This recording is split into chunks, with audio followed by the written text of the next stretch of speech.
राधा और कृष्ण के प्रेम के बारे में कौन नहीं जानता है। कहते हैं कि कृष्ण और राधा का विवाह नहीं हो पाया था, लेकिन दोनों में इतना प्रेम था कि आज भी दोनों का नाम एक साथ लिया जाता है। श्री कृष्ण का राधा के लिए प्रेम और राधा का श्री कृष्ण के लिए समर्पण था।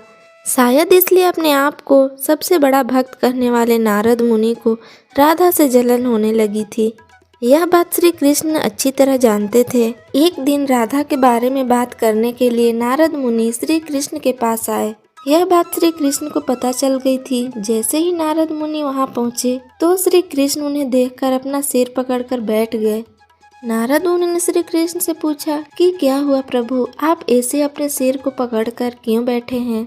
श्री कृष्ण ने कहा, हे नारद मुनि, मेरा सिर दर्द कर रहा है। नारद मुनि ने पूछा, प्रभु इसको दूर करने का क्या उपाय है। तब श्री कृष्ण ने कहा, अगर मैं अपने सबसे बड़े भक्त का चरणामृत पी लूं तो इसे दूर किया जा सकता है। तब नारद मुनि सोचने लगे कि सबसे बड़ा भक्त तो मैं हूँ, लेकिन अगर मैं अपना चरणामृत दूंगा तो मुझे नरक जाने जितना पाप लगेगा। मैं प्रभु को अपना चरणामृत नहीं दे सकता। कुछ देर सोचने के बाद उनके मन में राधा का विचार आया और वे सोचने लगे कि लोग राधा को भी तो श्री कृष्ण का सबसे बड़ा भक्त मानते हैं, इसलिए क्यों न उनके पास जाकर पूछा जाए।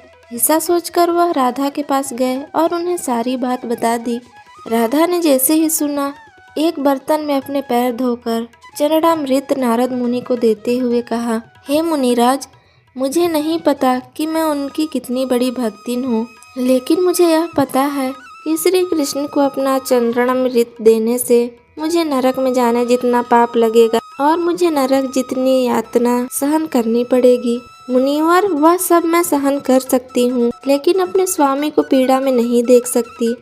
यह चरणामृत आप उन्हें दे देंगे। राधा की बात सुनकर नारद मुनि का सारा घमंड चूर चूर हो गया और उनको पता चल गया कि राधा ही सबसे बड़ी भक्त है और श्री कृष्ण ने यह लीला मुझे समझाने के लिए ही रची थी। जब नारद मुनि राधा के पास से वापस आ रहे थे तो उनके मुख से केवल राधा के नाम की ही धुन सुनाई दे रही थी। जब वे श्री कृष्ण के पास पहुँचे तो देखा कि श्री कृष्ण उनको देखकर केवल मुस्कुराए जा रहे हैं और नारद मुनि ने भी सारी बात को समझकर उन्हें प्रणाम करते हुए कहा, राधे राधे।